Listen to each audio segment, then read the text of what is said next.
น้องเฮายิ่งคือใหญ่แท้แก๊บนี่จักแหละกูก็บ่ได้ยินจักเทื่อของขวัญไป1 2 3ว้าวเอาเองเอามีกล่องสีดำพร้อมเอ้าแกะกล่องสีส้มก่อนไป แกะเลย แกะกล่องน้อยก่อนคือลายอัน ไป นี้ ตัวไหนเสียงตัวไหน จักแล้วลองเบิ่ง เชียงไหน พร้อมกันไป คือว่ามี3กล่องล่ะ3กล่องพุ่นใดพูดกระเป๋าก็หลายอันแท้มาเบิ่งดูสิแกะเบิ่งนี่มันมีหยัง1 2 3ว้าว ยังอุ้ย ไม่เห็นแล้วไม่เห็นแล้ว สลับกันวะ สลับกันไหมอ้าวสันขันอยากได้ว้าวมันถึงสลับกันอีกว่ะโอ้ยยอมซะเอื่อยเป็นเอื่อยนี่ยอมเสียสละให้น้องเนาะมีหยังเปิดแล้วเนาะ1 2 3อุ้ยมีหยังว้ายว้ายเงินวู้ว้ายเงินอุ้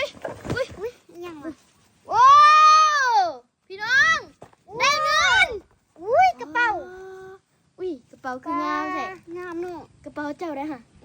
โอ้ผมค่อยไว้นี่ เบิ่ง ป้ากระเป๋าเป็นนิ่มเด้ออุ้ยกล่อง มันแกะแล้วได้บ่ดิ เอ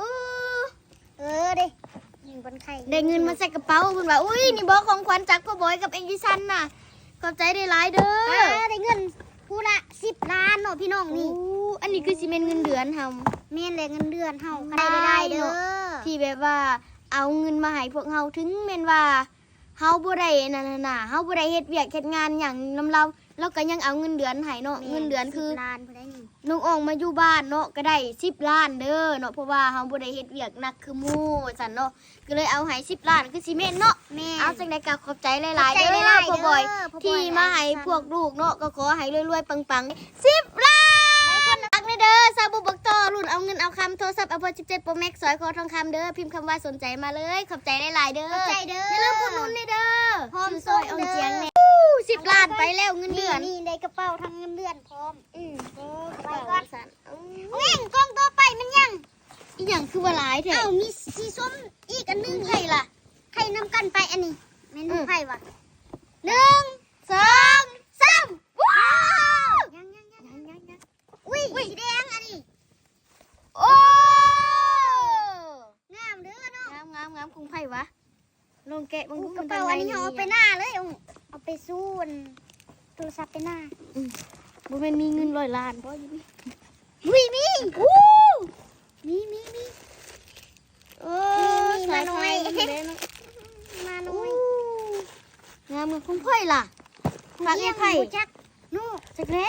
คือมี3กล่องคนมี2คนนึง ท่านพ่อบอยมาเห็นคลิปนี้กับเมนมาบอกในเด้อว่า ว่าคงไผสี มี นี่น่ะ 3 อันพุ่น นี่น่ะแน่นอนพี่ดาว่าคงเฮาหน่อยนี่เนาะก็มีเงินมาพร้อมนี่มีเงินมาพร้อมนี่ นี่เฮาว่ะนี่ ขอบใจพ่อบอยได้หลายเด้อถึงแม่นว่าลูกบ่ได้อยู่นำเนาะกะยังหักยังแพงเอาของขวัญเอายังมาให้ลูกเนาะขอบใจหลายๆคนอื่นได้เฮาก็ได้เนาะพี่น้อง ขนาดเฮาอยู่บ้านยังได้น่ะ แม่ อุ้ย ก ก ระ ระ เป๋า เป๋าก ระเป๋าพร้อมโอ้ยพายไปหน้าบ่เนาะ เดี๋ยวแง่งมีสีนี้พร้อมอุ้ยพลงพายบึงเด้อเจ้ไปตลาดนะครับ อ้ายโอ้ได้กระเป๋างามแท้วันนี้ ได้ไปกับตลาดเอากระเป๋าไปตลาดเขาเห็นกระทรวงเลย อุ้ยยังอันนึงอุ้ยคือหลายอันแท้พ่อบอย อันสุดท้ายเอาแง่ง ว้ายอุ้ยโอ้เดี๋ยวได้ขึ้นอัน งามเนาะ งามแท้ อุ้ยงาม นะเท่โอ้ยโอ้ย ก็ตกใจเว้ย ขอบใจหลายๆเด้อพ่อบอยเบิ่งแม่ง ใจ งาม เด้ ๆแหละ องามเนาะ งามแฮงนะพี่น้องอุ้ยได้กระเป๋าหน่อยพายแล้วน้องโอ่งนะนี่เด็น้องโอ่งจะสิพายแบบนี้นะเนาะอุ้ยนี่แบบนี้บ่เฮ้ย ตะมุตะมิ นะฮะตะมุตะมิสีดูสี